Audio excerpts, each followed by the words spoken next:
There's a kind of person. The louder it gets around them, the more exhausted they feel. And there's a kind of person who only needs to close the door, hear silence drop onto the floor, and suddenly they feel alive again. People look at them and jump to conclusions fast. You're avoiding life. You're afraid of the world. You're missing out on your youth. But the truth isn't in the room. The truth lies in how people perceive that room. Carl Jung once reminded us of something most people forget when they rush to judge. Everything depends on how we perceive things, not on their inherent nature. Staying home can look like self-isolation to someone who fears silence, but in the eyes of someone the world has exhausted. Staying home is a rescue. Because there are days you don't go home to hide. You go home to find yourself again. You go home because all day you've had to be enough. Enough fun, enough social, enough okay, enough strong, enough likable, enough energy. You go home because out there, people don't just want your presence, they want your performance. And you're so tired that even a polite social smile feels like carrying another stone in your chest. So you choose silence. Not because you have nothing to say, but because you don't want to say things that aren't real. You choose to stay still. Not because you hate people, but because you feel everything too deeply, too quickly, too clearly. You walk through a crowd and carry hundreds of signals inside you: eyes, volume, facial expressions, expectations, carelessness, urgency. Your nervous system isn't weak, it's just sensitive. And this is what many people don't understand. People who love staying home often have a very wide inner world. Inside them, there is movement, there is depth, there is meaning. They can sit and watch the light change on the curtain, take a sip of warm coffee, and feel a kind of fullness that others have to run far away to find. But I know there's a small pain you rarely say out loud, the pain of being called weird, the pain of seeing everyone post photos, gather, laugh loudly, and then you wonder, am I living wrong? Am I being left behind? Am I not interesting enough to belong anywhere? And sometimes the biggest pain isn't loneliness, it's the feeling that you have to apologize for your own breathing rhythm. If you've ever been like that, listen to me very slowly. There is nothing wrong with you. You're not broken. You're not lacking. You're not out of place. You simply need a place where you don't have to tense up just to be accepted. At home, you don't have to prove anything. No need to explain. No need to look good, fun, or okay for anyone. You're allowed to be sad without being asked, "Why are you so negative?" You're allowed to be quiet without being seen as hard to approach. You're allowed to rest without sentencing yourself as lazy. That isn't running away.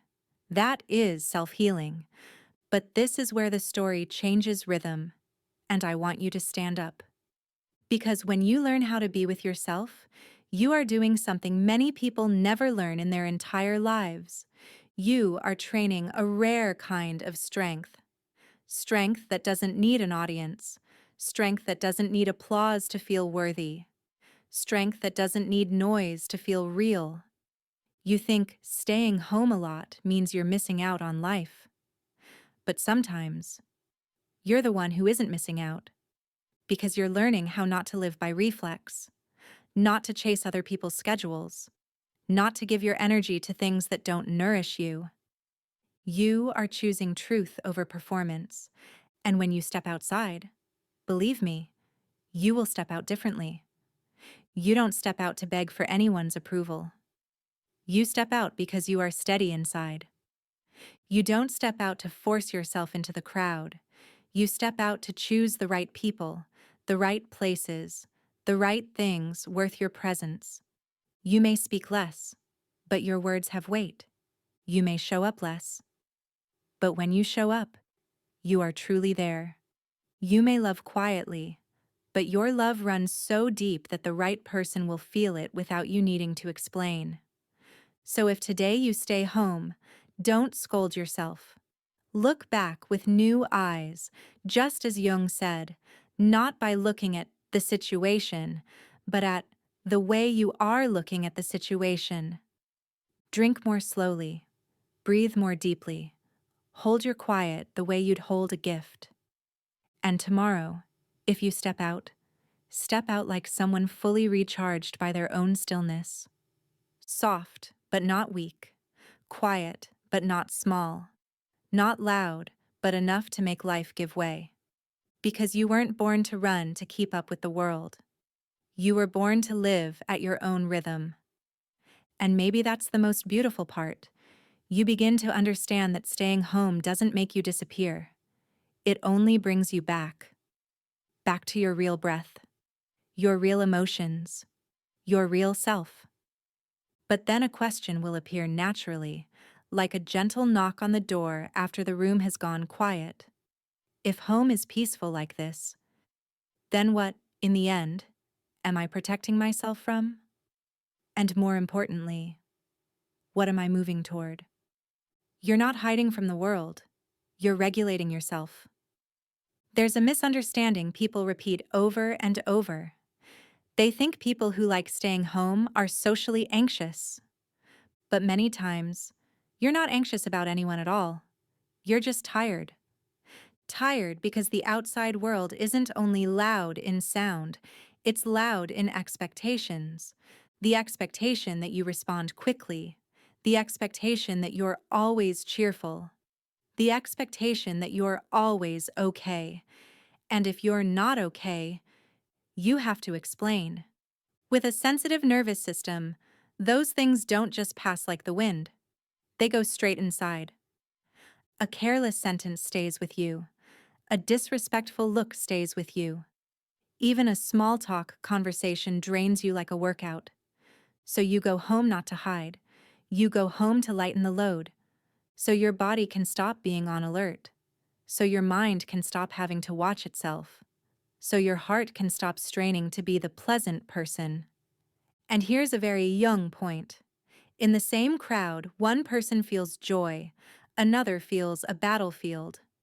Not because the crowd is different, but because the way their mind sees it is different. Someone walks in with the belief, I have to be liked, and they'll tense up.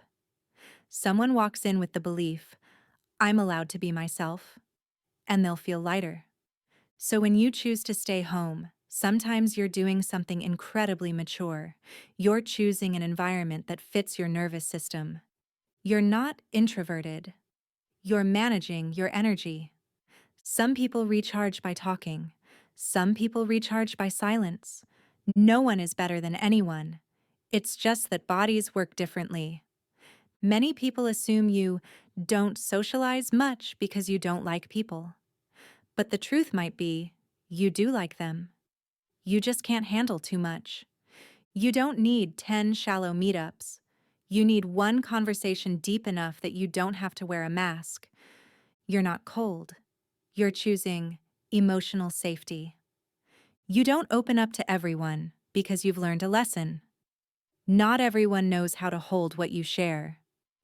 You observe, you listen, you sense the atmosphere. Then you decide, does this person make me have to brace? Do they make me have to stay on defense? Do they make me shrink so they can feel comfortable? And when the answer is yes, you pull back. No hatred, no drama, just self-respect. You're not afraid of life. You're afraid of overload. Some people step outside and feel fine, but for you, the outside world sometimes feels like a room with lights too bright and music too loud. Not because you're weak, just because you feel more than average, and because you need more recovery. And there's one thing people rarely say out loud. Sometimes the reason you love home is that the outside once disappointed you. A friendship that broke, a betrayal, a time you spoke from the heart, and people called it too much. And so you learned to create a place where you don't have to apologize for your feelings. You built a small sanctuary so your heart wouldn't get stepped on again. And if this touches you, I want you to understand that's not a sign you're broken. That's a sign you're protecting yourself with emotional intelligence. Because if you stay home only to avoid being hurt, the home will slowly become a cocoon. But if you stay home to recover and understand yourself, the home becomes where you are reborn. And this is the thin boundary that many people don't see. Home can be a place to recover, but it can also become a permanent shelter. Not because home is wrong, but because the meaning you assign to it is changing. Because everything depends on how we perceive it, not on what it is. The same closed door, one person calls it peace, another calls it a prison. So before we move forward, we need to clearly distinguish these things. There are days you stay home and feel like you're being held, but there are also days you stay home and feel like you've been forgotten. From the outside, both look the same. You're still in your room, still quiet, still alone.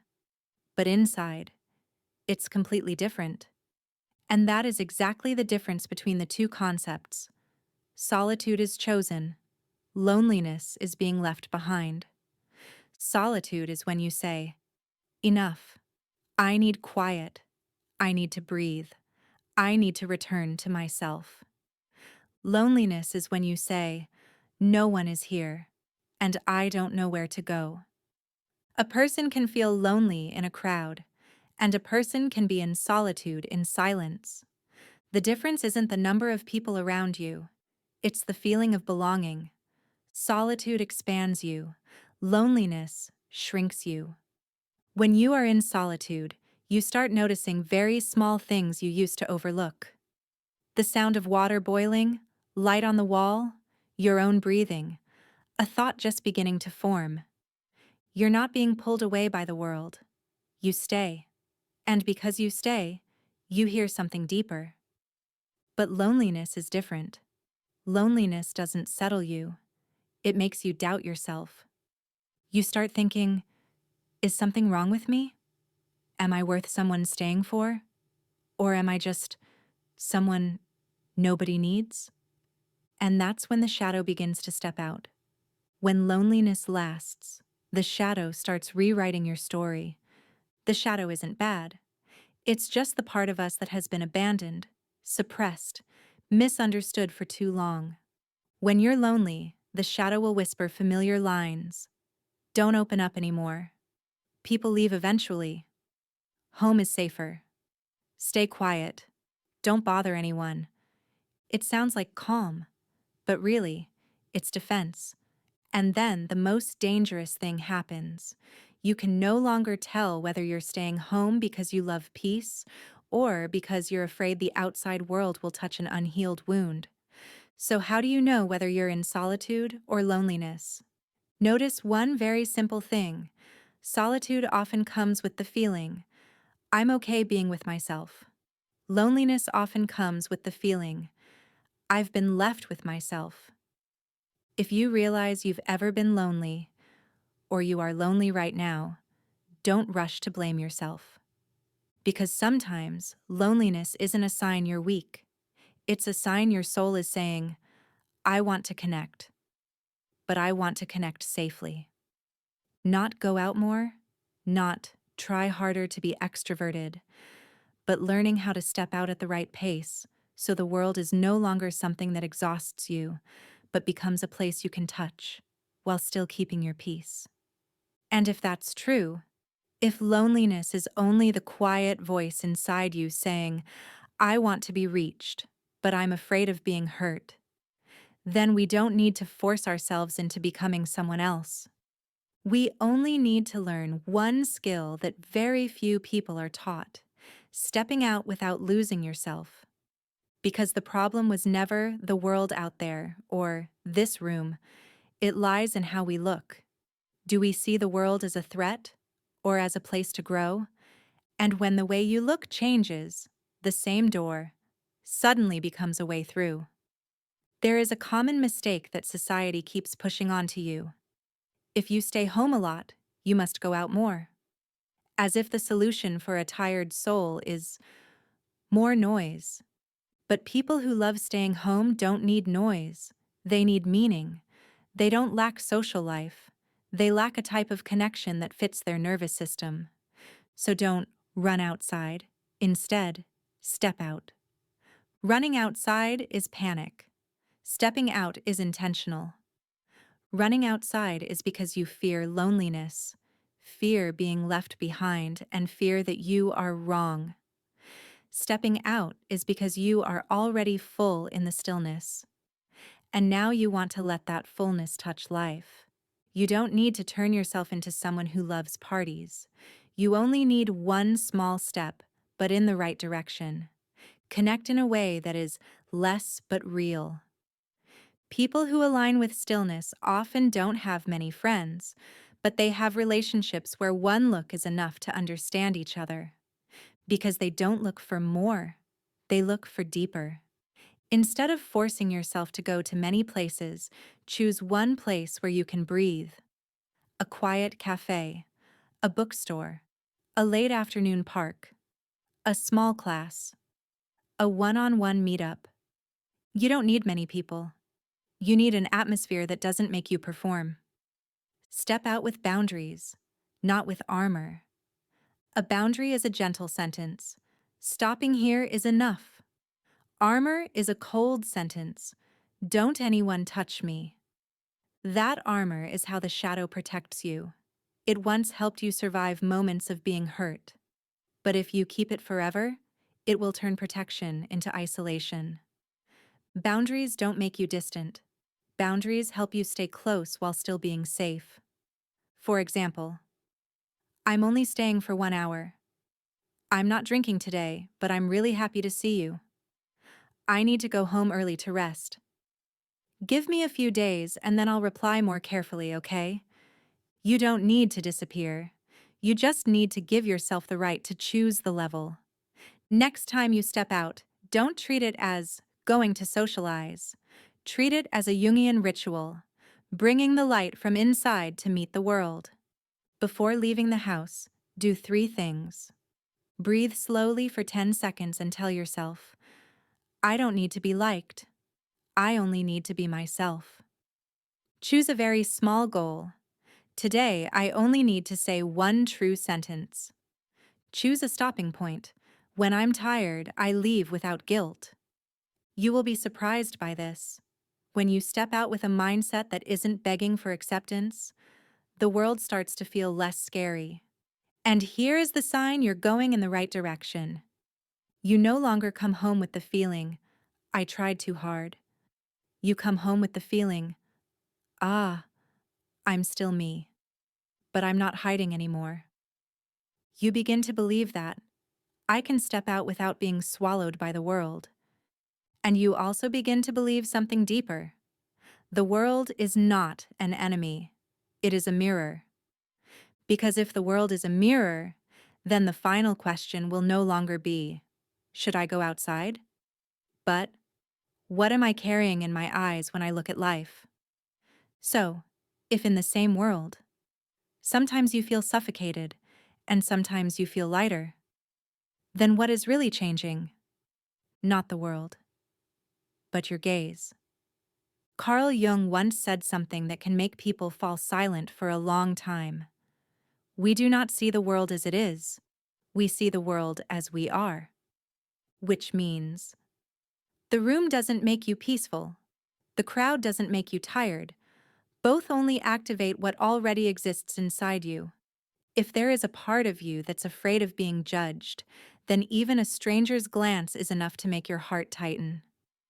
If there is a part of you that believes, I don't belong, then even in the middle of many people, you still feel alone. But if a different belief begins to appear inside you, lighter, truer, I have the right to exist as I am, then that same world becomes less sharp, less harsh, less demanding of you. Staying home is not escaping. It's where you meet yourself again. You love staying home, not because you are weak, but because you have a rare ability to hear yourself.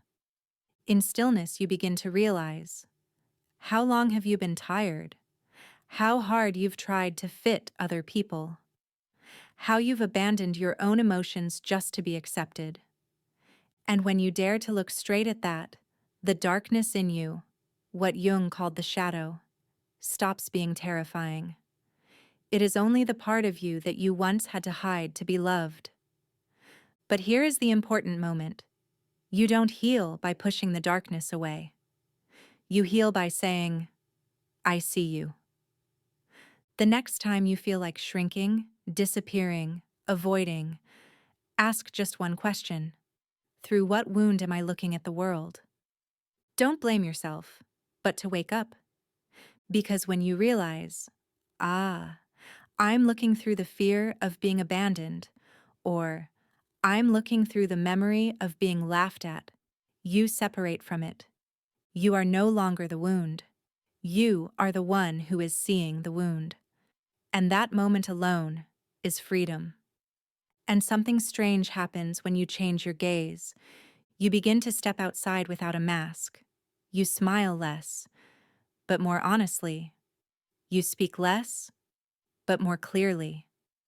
You choose fewer people, but deeper. And then you realize a very beautiful truth. It's not that you're hard to fit in. You are simply learning not to betray yourself to fit in. You don't need to force yourself into a socially acceptable version. You only need to become a version that fits the truth inside you. If you are someone who loves staying home, maybe you've been called closed off, weird, low energy, or unambitious. But listen, some people spend their whole lives in crowds and have never truly met themselves. And you, in a quiet room, have done what many people fear most. You dared to be alone with yourself. And that is not loneliness. That is courage. You are not missing out on life. You are nurturing life, quietly. And one day, you will step out. Not to prove anything, not to be noticed, but simply because you want to. You will step out like a lamp moving through a dark street. Not loud, not rushed, but bright enough that others feel safe standing near you. And when someone asks you, why do you stay home so much? You can smile, just lightly, and think to yourself, because I've learned how to live without performing. Then you will look at the world again, with a new gaze, no longer as a place where you must strain yourself to belong, but as a place you can move toward, little by little, with a heart still intact. Sip that warm coffee slowly, take a deep breath, and remember, you are not lost. You are simply deep. And the world always needs people like you. If you heard this and felt your heart soften, keep it as a reminder. You are not wrong. You are just waking up.